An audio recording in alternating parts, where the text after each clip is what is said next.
Hi, my name is Nick Cartell. I play Jean Valjean on the national tour of Les Miserables, and welcome to ThNOT, Thursday Night on Tour.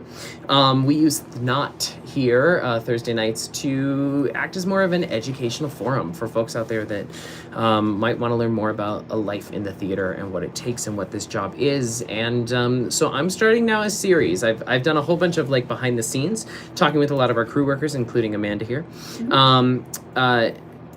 To give folks out there a glimpse of what being on part of our crew is like and another part of the company and the way that people work within our show. But now I'm starting a series where I'm going to actually talk to my actual cast members. And I thought you were going to say talk to my actual friends, and I was like, and then you didn't. Well, and friends and cast members and family. And you can take it back Can't now. take it back. And find out more about them and how they got into this industry.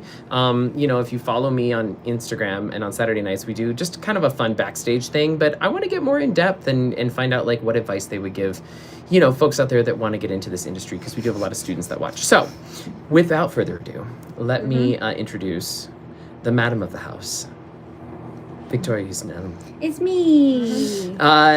Tori here and I, thank you, Amanda, go way back. What is it? 2013. Jeez. So, 11 years, 12 years now. And we work together. And, I guess my first question is, how do you have the audacities to be so talented? That's I'm just kidding. We'll work up to that question. So actually, my question for you is, can you introduce yourself? Give us your pronouns if you feel comfortable with that. And kind of give us a background of how you got the acting bug and how you got started in this. I am Victoria Huston-Elem. It's Huston-Elem. Not a product of divorce, a product of marriage. There you go. Thanks, Mom and Dad. Speaking of Mom and Dad, I got into the theater world because my mom didn't want to hire a babysitter. And she decided when I was in second grade that she was going to start a drama club at my elementary school. I love it. Like an after-school program. My mom For was... those people that needed a babysitter. Where's the lie? Where is the lie? She had taken... My mom took 12 years off to raise me and my brother. Yeah. She was a special education teacher for many years, and then she taught early childhood education, so first and second grade. Wow. But there was a little gap in there where she raised me and my brother. My dad was working as an engineering manager. Anyway, but she started this drama club after school, and I wasn't even supposed to be in it. I was sitting... in second grade, sitting in the house playing probably with Beanie Babies with my best friend Allie at the time. Yep, that was the time of year it was. Allie was very adventurous and outgoing, and she was like always the like excitable one, and I was always like the really shy one. Great, and so okay. she turned to my mom and she was like, "We want to be in the show. We know all the words." So you were the Louise to the baby June. Very much. And so my mom was like, okay. And my mom did not trust me at all because Of course. I wouldn't even talk in front of people. Right. And we walked right by her. They went to put us on stage, and I looked at her and I said, "I don't want any lines. I'm not saying anything." Cut to now. But everybody had to have at least one line in her show. So There I you probably go. said and then they went that way, and that was it. But Amazing. yeah. Oh, and then I Amazing. was chicken fighting on the monkey bars that year, and I broke my left arm. So I did the whole show with my arm tucked into a t-shirt. Gimpy Joe. Okay, and so where did you go to school? Where did you get your education from? I've had a lot of education. Yeah. I did public school my whole childhood, and then my senior year of high school, I also went to what is now the Long Island High School for the Arts. Oh. When I was there, it was BOCES. Now it's the Lisa Long Island High School for the Arts. So I did my mornings were half day musical theater program there, and then I would take a bus back to my home school district and take my required classes. Okay. Because I had taken enough, I don't know if it was APs or I had enough higher education classes that I could do that with my schedule. Yeah. And then after that I went to Syracuse University. Fantastic. And through Syracuse I studied at Shakespeare's Globe in London. She's international, ladies and gentlemen. She's international. But don't ask me anything about Shakespeare. Wait for Nick Rayberger. Nick will give you all the Shakespeare you want.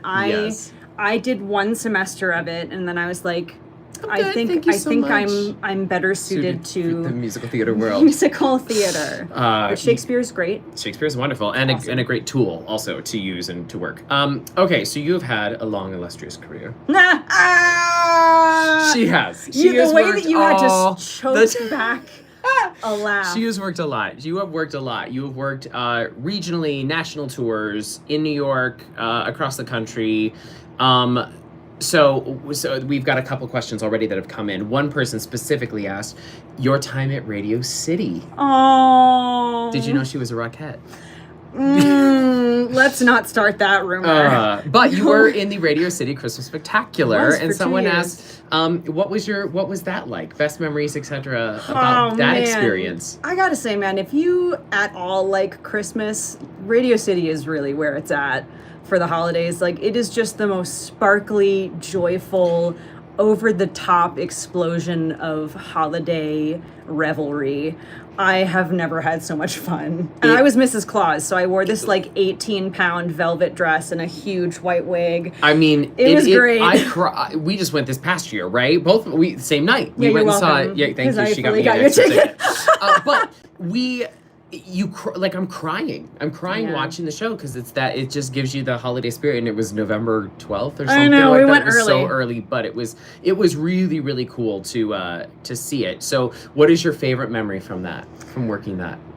Oh man, there's a lot. Honestly, the first time that I got to be up on that stage, because Radio City is It's called the Great Stage. It's called the Great Stage. It's over a reason. 6,000 seats. It is enormous. And the first time that you stand up there and sort of look out, I feel like it hits you sort of the history of the building and everything that's happened there. The stage itself is a series of 3 like 75-foot elevators that can be controlled in different ways, and upstairs, I'm pointing as if you can see where I'm pointing, but there is like a full apartment up hidden in the backstage area with like a full kitchen and everything, and apparently Judy Garland, I think, lived there for a little while. And there is in that it's now sort of used when higher up people I would come to visit. They have like a guest book under a glass thing, and you can see all sort of the names of the famous people who have come through. That's so cool. It's really special. That's amazing.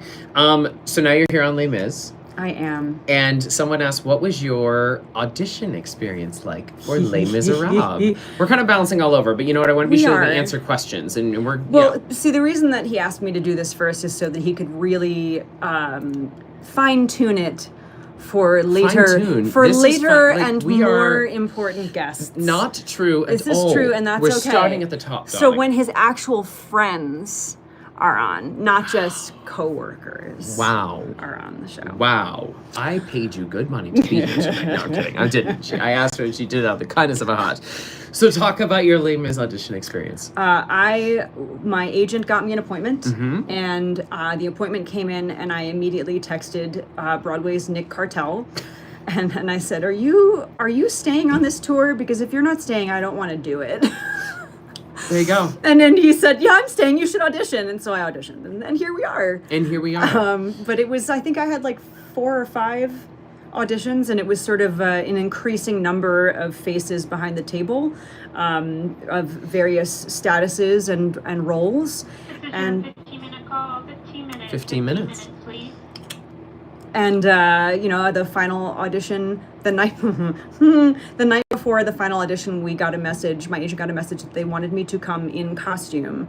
And they were like, don't wear makeup, put your hair in a crappy bun, be like scuzzy and dirty, a skirt, boots, all this stuff. And I was like, oh, okay, let me see what I have in my costume warehouse. Exactly. So I like, Which nobody has in New York. threw together an outfit, and then I got there, and I'll never forget it. Maya, our Eponine, was also at her final callback, and I sat on the bench next to Maya, and I looked around me, and none of the other Madame T's were in costume, and I was like, why are they making me come in a just like Maya's first memory of me is just costumes.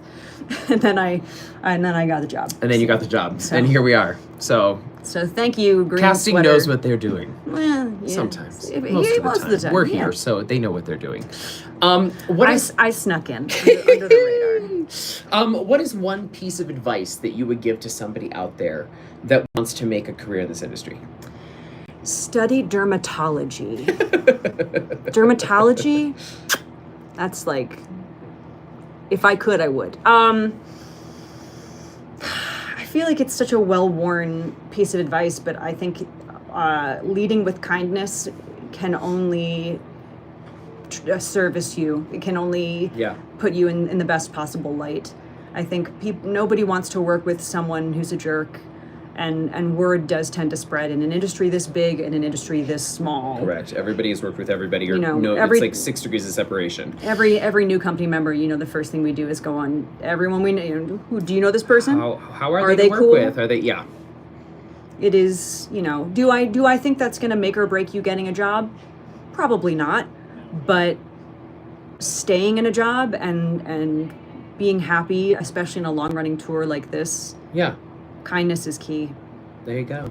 So you could really learn a thing or two. I could. I am the worst backstage. I am just the worst person. Method acting. So far, because you are very early in your career, I feel like you've done a lot, but I also go like we've really gone from like what an illustrious you have had this an illustrious lengthy career, but also that I've this had, woman but is also going to work forever. Nobody knows your name. No, this woman is going to work forever. That's so a kind way of far- saying you have the face of a character actor. Oh, for God's sake. sake. So far, what is one of your favorite theater memories?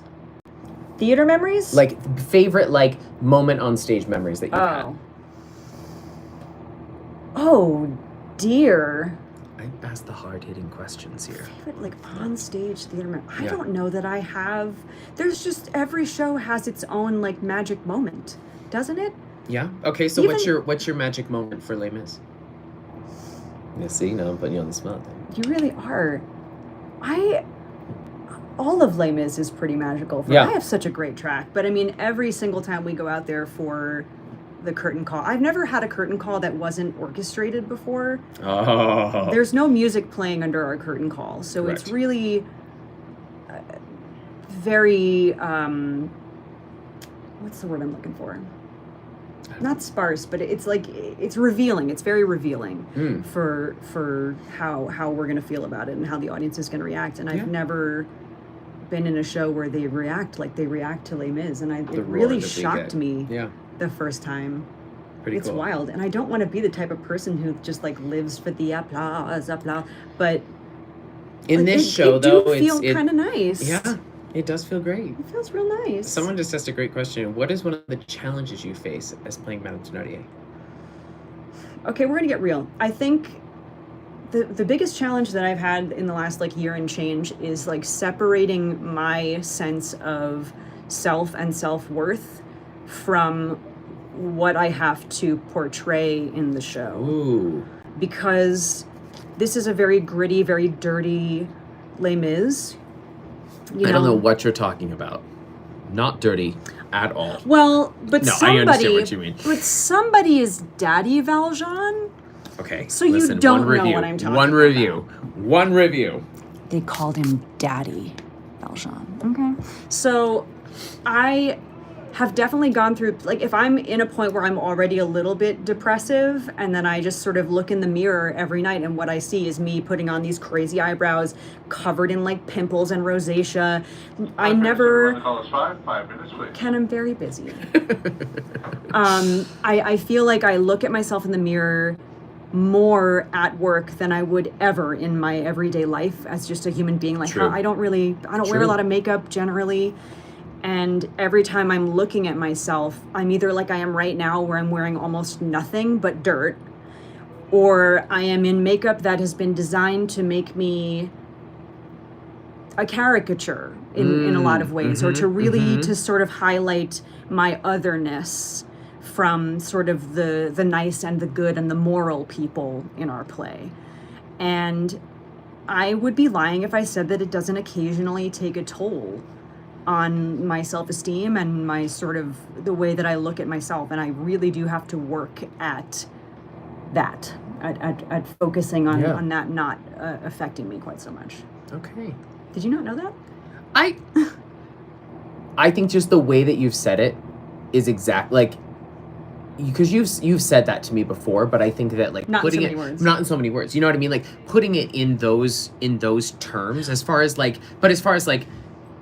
when you're playing the opposite of all the good, you and Yes. Matt are, and so to know that is the role that you have to take on every Yeah. night, and do that every night, which you do with shining like exquisitely, but then also to go how that affects your, like it sometimes is very hard for us Yeah. to leave everything at the theater, and so I think that it's a good important lesson in the mental health of us as actors. There's like, I mean, I do not do this, but I know that for some people in some roles, they have to like, instead of just like a vocal and physical cool down, they have like an emotional cool down. Like, how do I leave this in this space and not take it with me into my everyday life? You know, there are some roles that can really get you. There are. And that's an important thing to know how to do. And I also think we've never talked about it sort of bald face. Yeah. Honestly, I always just joke about it.